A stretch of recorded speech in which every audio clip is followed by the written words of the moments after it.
Well, I think in life, my main lesson learned is to take the challenges that are coming forward. I think it's very important. This is the best way to grow.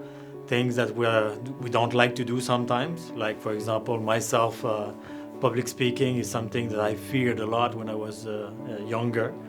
And so I pushed myself to do more and more so I could grow. So I encourage actually the listener to this podcast to read this book called Mindset by Carl Dweck. I think it's very helpful.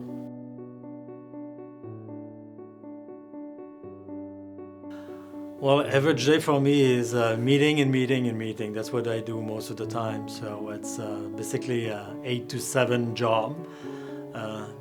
But I have good discipline. I have managed, I think, along my career to have a work-life balance, which I think all of you should remember. I think it's possible to have a decent career and take care of your family at the same time. So I have had the habit of having dinner with my family at 7 every night for years. So if I have to go to work more, I work when all the family is in bed, so 9 to 11. So that's my regular schedule. Plus, I have played ice hockey all my life, so I play twice a week. It's good for my mental health to have a way of no family, no work. So it's good for me, and teamwork also. It's the camaraderie that comes with it is very important to me.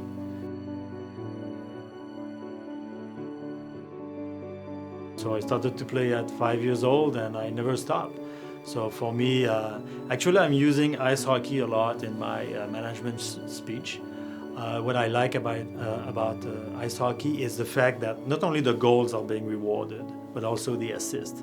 Actually, an assist has the same value as a goal. So you can be the scoring leader with passes, only passes, if you have more passes than goals. So I think it's a great message, especially in today's world where collaboration at work is essential. It's also perseverance, you have to work very hard to get the puck. And the camaraderie, because I like to have fun at work. We work hard, but it's good to create an ambience where people feel free to speak and a lot of laugh. It's important.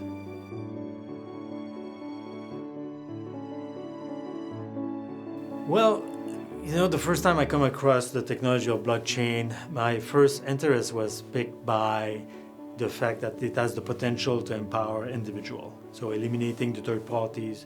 So when I look at there's many things that the blockchain technology can enable, but when I look at the property rights, intellectual rights, think about just land titling.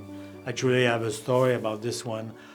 I was based in Thailand in 2004 when the tsunami took place. You were probably very young at that time. And 250,000 people died. 11 countries were affected, so it was a major disaster. So being close to this disaster, I was very shocked by it. And I recall that the poor people that survived not only lost their family and their friends, but also lost all their papers. And so as the aftermath of the tsunami, a lot of powerful interests grabbed their lands. So people lost their lands, not only their family and friends, but their land. So we tried to help them at the World Bank. We managed to get some trust fund from Japan at that time to provide some legal services to the poor to fight their case in court, but it was very little. So blockchain has this potential of preserving a digital copy on a distributed ledger of your property. So anything of value actually can be translated into a code and be saved on the blockchain. So I got immediately interested by the potential of blockchain.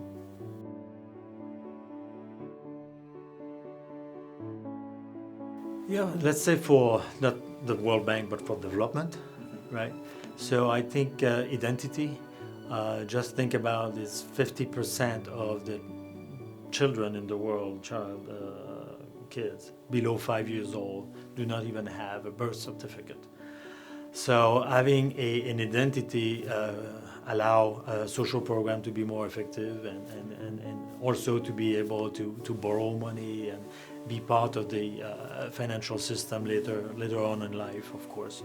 So I think this is a major application. And as I mentioned before, protecting your rights, your property, and also intellectual rights. So I think it has a huge potential. There are so many applications out there that are important. We all know the importance of climate change. And so there's an application of blockchain that is being envisaged to try to facilitate the trade of carbon credits. So this is another good example of how blockchain could be useful to the world.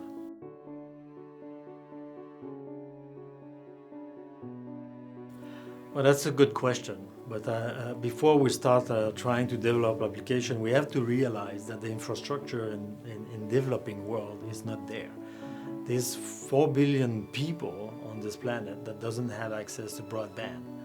2 billion that doesn't even have a smartphone. So before we start thinking about using this emerging technology, we need to build the connectivity that is needed. But there's a lot of projects out there, and eventually I think the entire planet will be connected, which will be important.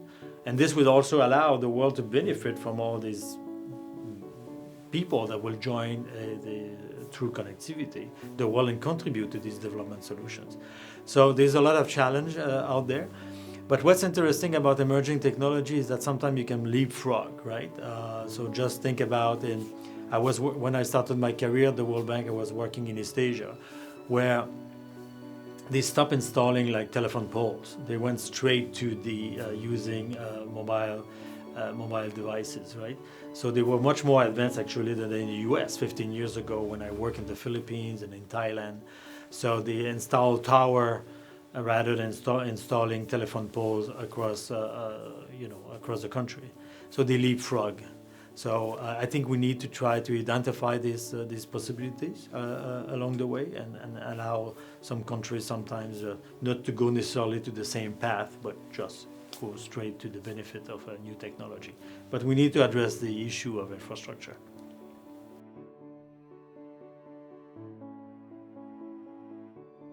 Well, I think I would invest my money into trying to solve the corruption issues. Not an easy problem to solve. I don't know exactly how, but maybe blockchain could help, in trying to basically trace the flow of money in through transaction. But I think that one of the major development challenges on the planet is corruption. So public procurement, for example, of every country in the world is between 15 and 20% of GDPs. So imagine you can improve the procurement system and transparency and reduce corruption. Let's say you improve by 10%, is like 2% of GDP right off the bat. So I think it could have a major impact. So I think I would put my money and my efforts in working on anti-corruptions. My background, I'm a civil engineer, I worked in transport, but later on, because in transport engineer deal a lot with procurement, I became a procurement manager. And so I work a lot with government to try to establish anti-corruption measure and try to fight corruptions. So I have seen the very negative impact of corruption with my own eyes, and I would like to fight it.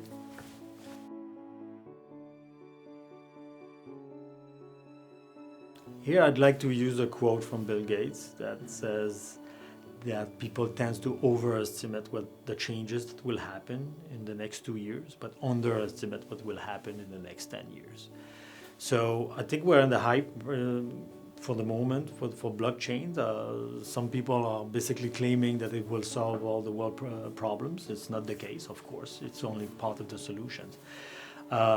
So there's still a lot of work to do. There's still a lot of challenges in terms of legality and also the skills and confidence that people can have the system, awareness, infrastructure that I talked about, and protocols, different protocols. But there's a lot of people working on these problems, and I'm very optimistic that eventually it will have a major impact. So the tipping point is, for me, in the next couple of years, we will see what will come out of actual results of utilization of blockchain technology.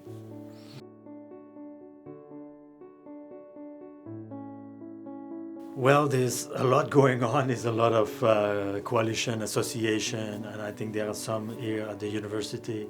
At the World Bank, we have different group that you can get involved. Is the Y2Y, which is the young professional.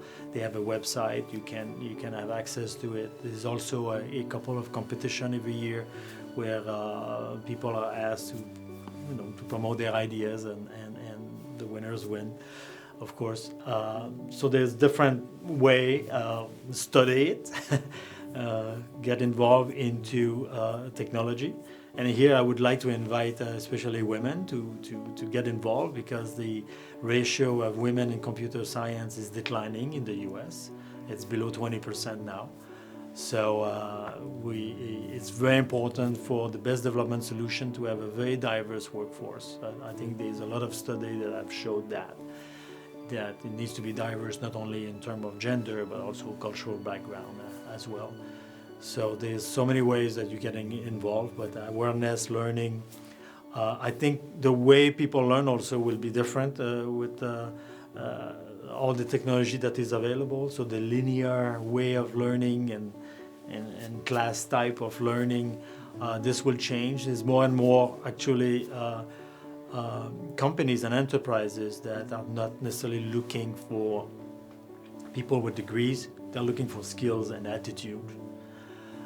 So there are many ways to learn today, and I think it will change drastically in coming years as well.